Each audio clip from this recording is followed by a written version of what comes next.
Hello and welcome to our new episode of Table Talk with Showan.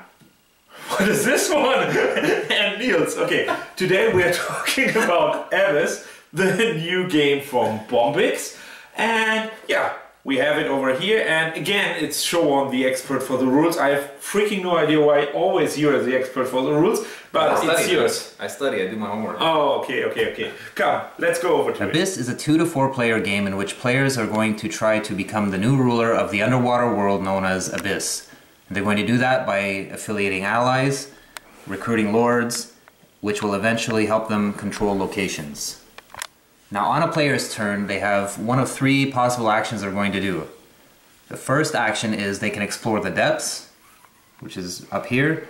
They can request support from the council, which is this track here, or they can recruit lords, and once they've got so many keys, they'll be able to take a location. So the first action, when a player decides to explore the depths, first of all we draw a card from here. This is an ally card. And now the player doesn't get to take this first, they get to offer it around the table to see who wants it first. If somebody wants it, they have to take a pearl from their own supply and they give that to the player who drew the card and put it in their little clam holder there. So then it continues again. This time if somebody else wants another card, instead of paying the person 1 pearl, it's going to cost them 2 pearls. And this will continue until the player who's drawing the cards will fill the row up like that. Now one other thing that can happen when a player explores the depths, you can draw a sea monster card, which I'll talk about that in a second. But let's say nobody has decided to take a card. The last card on this space here with the pearl, if nobody else wants the last card, the player will keep it for himself and take a pearl from the general supply. Now once that's done, all allies go to their respective stacks in the council here. The second action you can take is requesting support from the council. Very easy. All you do, you say you're requesting support, you take a stack of ally cards, put them in your hand. That's it. The third action you can take is recruiting a lord. Now this is a little bit tricky, but you can see there's a cost represented by these numbers here. That's how many points that you're going to have to spend on your ally cards. Each ally card has a value. You can see it goes from 1 to 5, 5 being the highest, but there's also fewer of the higher numbers there. So you spend those, and then that lets you recruit a lord. So once you recruit a lord, they may or may not have a key. They all have an ability that can be used at certain times in the game. That now becomes in your possession, and you can use that ability until you get 3 keys. Once you get 3 keys, then you're allowed to either take a location that's either face up, or you can declare whether you want to look at the top 1, 2, 3, or 4 cards in the location deck. You get to choose from there. You take one, and the rest go face up here. So that gives other players more options to choose from on their turn. So when you're exploring the depths, sometimes you might draw a sea monster card. Now the player who draws the sea monster card gets to choose whether they want to fight it or they want to pass on it. So fighting is very easy. You just say, hey, I'm going to fight the sea monster, and then this marker here, whichever stage of the track that it's at currently, you say, I'm fighting it, okay, you kill it, and you'll gain this reward, which in this case is either a pearl or a sea monster token. And the sea monster tokens are right here. I just stacked them for the purpose of this video, but you can draw any one. They have a number of points on it. I think they're 2, 3, and 4.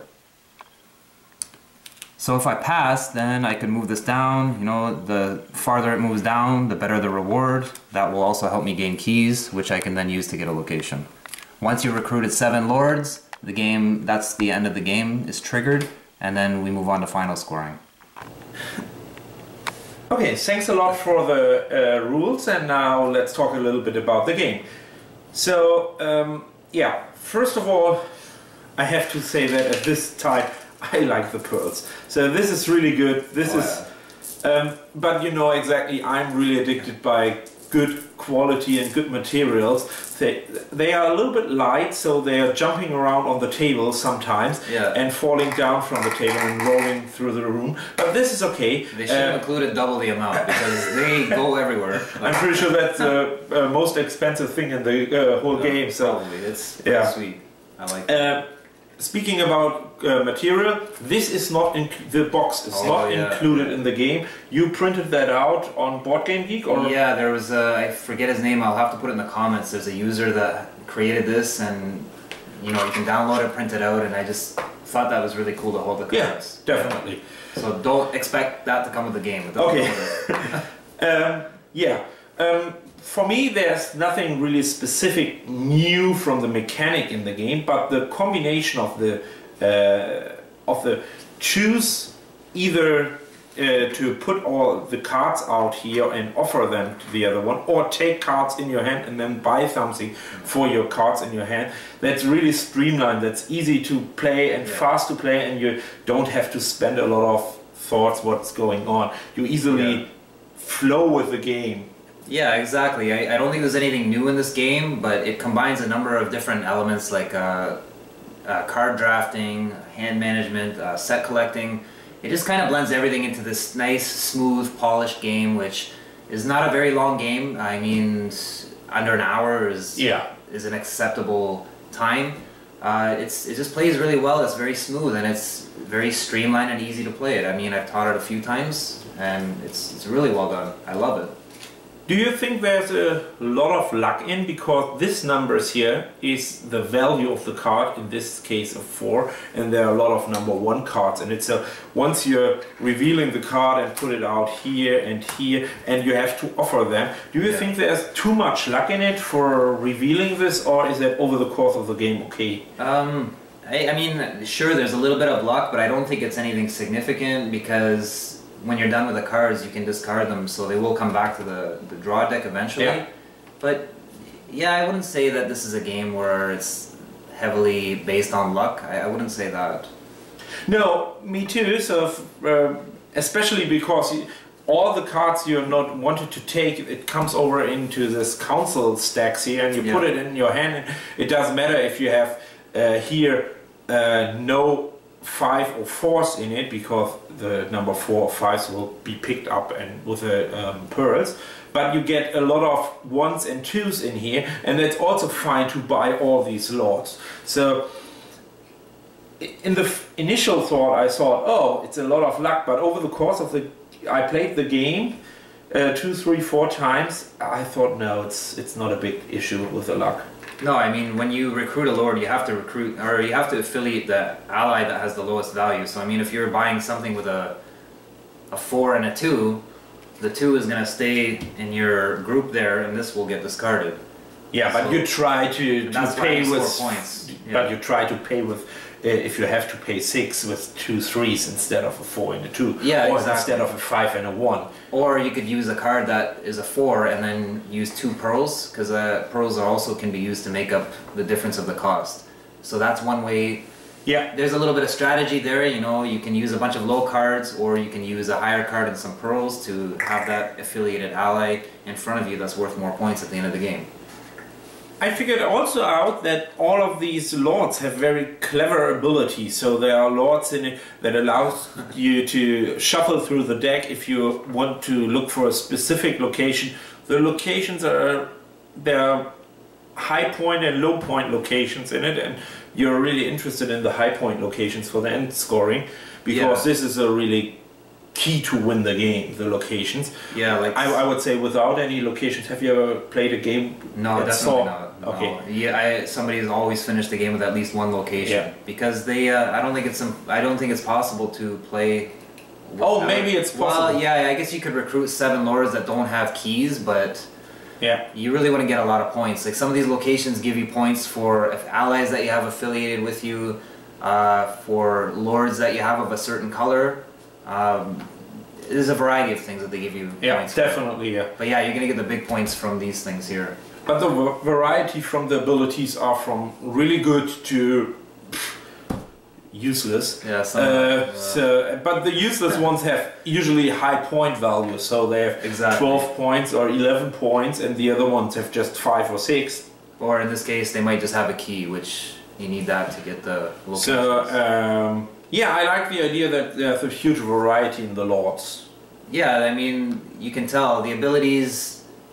I mean, if you can't see it, but some of them have a little arrow, and that means that right away, as soon as you recruit them, you do that ability, and then some are ongoing on your turn. You can use them during certain conditions. Yeah, my strategy always, talk a little bit about strategies this time, is I have 2 strategies in the game. The first strategy is always to try to pay with the same amount of these ally cards. So, for an example, if I have to pay 8 for my character, then I'm looking for a 5 and a 4 maybe, and overpay with just 1. That's not so bad to lay down the number 4, because allies are victory point at the end of the game as well. Yeah, so, you get points for the other one is ally. I'm always looking for ongoing effects. I'm not a big fan of one-shots. Yeah, some of the one-shot abilities are good, like this one here. You recruit him and you can take an additional turn. That's awesome, especially if you can get that as the last lord, your 7th lord, because then you get another turn. It's basically like getting a bonus turn, because everybody else will get 1, but you'll have that extra chance. You could even recruit another lord with it, so that's more points. It's definitely, the strategy I think is, I don't want to say it's really deep in strategy, because it's not. I mean, the choices you have are few, but with the choices that you're given for this kind of game, I think you can do quite a bit with them in terms of different locations. Do you really want to call that strategy? It's more the lords, what is left over from your other players, and if these stacks are very low because they are picked up by other players before, then you have only the ability to do this. So you're very driven by your choices, by what is your opponent doing, or your opponents, right? So you don't think you can really plan ahead in this game? Exactly. You can hope to follow a strategy, but let's talk about this monsters here, the sea monsters. Nobody would stay the sea monster on a high area here, so no one. So it's happened once. Yeah, you draw that and flip that over, and if you have 1, 2, or 3 in it, hey, perfect. 3 is good. You get a key, but maybe 1 or 2 you leave it there, but never more than 3. So yeah, very seldom have I seen it go past this 1 key. So usually people jump on that. There's definitely no planning for future turns in the game. Yeah, it was maybe minimal planning. You can plan, but yeah, it's not guaranteed it's gonna happen. You gotta be flexible too. Okay, would we like to talk a little bit about critical points in the game? Well, do you have some? I don't know. Is there anything you don't like about the game, or? You can probably tell that by now. I have sometimes a problem, specifically in this game, that every time you flip over, so let's say there are 4 lords bought out by the other players, and then you bring in new lords here, then you have 4 new lords, or maybe 5, whatever happened before. So then you have to read all the texts, and then it's going on the table like, oh, can I see this one? And oh yeah, interesting. So there's a little bit downtime in the game while I was reading all the text on the cards, because for me it's nearly impossible to have all this 30 or 35 lords in my brain. Well, for me, I usually, while people are doing the exploration phase, especially if I don't have any pearls to buy any cards, that's usually what I'm doing, is looking ahead and seeing what I would like to buy. I don't know if that's what other people do. I think that's... With my German heart, I have always pearls, so, and always money, so I'm not running out of money. Yeah. Sorry for that. So yeah, otherwise I don't have any problems with that. The cardboard for the sea monster victory points are really good. The keys are really good. The cardboard for the locations, good quality. And as I told you before, I like the pearls. Oh, you see there. Yeah, see, he's gonna lose like 5 by the end of this video. No, I really don't have any issues with this game. I think it's a great game. I really love this game. I've taught it to quite a few people, and I've had good responses from them. There's a couple of things that came up when I was playing a few games. I can't remember when exactly, but some of these locations, this essentially feels like a race game in a sense. I mean, you're racing to see who can recruit their 7th Lord the quickest. If you can do that quickly, you can end the game quickly. But let's say if I come out with this location, this one in particular says you get 20 points minus the number of affiliated allies. So, I mean, potentially that can be a lot of points, and if you get that close to the end of the game, you don't really leave anybody an opportunity to catch up. This is definitely the strongest location in the game, definitely. And yeah, there is if you get that early in the game, you're also very in the lead. So there's no catch-up mechanism, and there's nothing to stop you. I think it would be really hard. I mean, if you got that early in the game, then to counter that, I'd probably be looking for lords that have high values, not necessarily have keys. That's at the end of the game, approximately 12 to 15 points. So at 12 to 15 points with lords is a lot of. That's two high value lords. It is. I mean, the other cards seem to balance out the number of points, so I don't think you're going to get 20 points from one location and then 5 points from another location. They all seem balanced. It's just the timing sometimes. There is also another one of these lords. I can't find it here now, but he's called the Commander. He's a pain in the ass. This guy, when he comes out and you recruit him, his ability, you could have 20 cards in your hand. Well, not 20, but you could have a lot of these cards in your hand. He takes you down. He takes every other player down. Oh, with 6 cards. yes. So you have to discard potentially. Yeah, I couldn't remember the name, but yeah, that's a really. Most of your allies will one. be gone, and now you're stuck with 6. Okay, so yeah, I would say I recommend that game definitely for players who are more casual gamers, sitting down with friends around the table, having some cards in his hand. These little cards are nice, and then talking, chatting about other stuff, about plans for the next weekend or whatever. And if it's your turn, then you need a little bit of concentration, but not too much. So you easily decide, okay, let's flip it over. Oh, do you want that? And if you forget that, then the other Hawkeyes around the table scream, oh, you forget them. Okay, go ahead. Let's talk about next weekend. So for me, it's a little bit too less gaming, too less strategy in the game to make a higher recommendation than recommendation. I mean, I agree to an extent, but I would highly recommend the game. I mean, this Go game, ahead. Fight for it. I wouldn't call it a gateway game, but I have taught it to some noobs, and they seem to catch on pretty quick. So maybe you could use it as a gateway game, or a gateway plus game, I'll say. Yeah, I think you used that term before. Yeah, I never used that term before. That term is trademarked by Nils. Really? Yeah. I used it? I don't know. You used Gateway Plus? Gateway Plus. Alright, that's our new term. There you go. It's mine. Don't use it. Anyways, it's... Yeah, I mean, just the theme of the game. The theme is just awesome. I love the theme. The artwork is incredible for the game. Speaking about... Oh, sorry to interrupt you in this, but speaking about the artwork,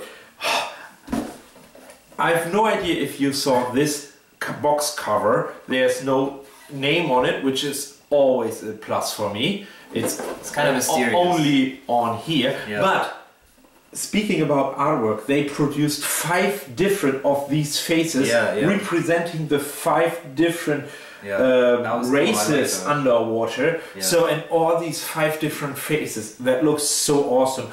You can watch that on my Essen convention. There must be a picture in it. I believe I did see it, yeah. Yeah, so this is my favorite one. Five different box art covers. That's awesome. Yeah, that's really unique and awesome. I thought that was really cool. The theme really brings you into the game, and I'm really big on theme in games because I mean, it kind of gives you a sense of purpose. Like, I mean, if you have a game that's just chits and dice and stuff like that, okay, fine, but to do something like this, it really brings you into the world, which I love. Do you think I should create a new trademark word like recommendation plus? Yeah, you can go with that. Okay, no, I'm still in my recommendation, but the box cover is gorgeous, yes. It's just a really, really fun game to play. It's not very long. You don't have to invest a lot of time in it. Strategy-wise, I think I disagree with you a little bit. I mean, there's a little bit more opportunity for strategy than maybe... Can you explain me why I won the game almost every time while we are playing that game? And I've only played with you a couple of times. And always chatting with the other ones, and you're so focused on the game and always losing the game? I didn't always lose. Nice try, buddy. But, okay. I mean, you can decide whether you want to go for lords quickly or maybe you want to hang on to them, which I don't think is a good idea, but whatever. Anyways, the strategy you can decide on, okay, which location am I going to take it with, because sometimes these locations, I think this one, yeah, this one's, you specifically focus on having jellyfish. That's the purple race. So that's going to help you. I mean, the more of these you have, then this location is going to benefit you. I don't care about for what it is, there's, yeah, like I said, there's very few options that you can do, but for the amount of options that you have, I think there's a good balance of strategy in there. I mean, it's not gonna be a brain burner, but it's definitely, it is what it is. I think it's great, it's balanced for what it is. I would highly recommend this game. So this was our table talk about Abyss, the new game from Bombyx. Yeah, I hope you enjoyed. What are you doing? I hope you enjoyed our next episode of Table Talk, and see you definitely in the next one. Bye bye.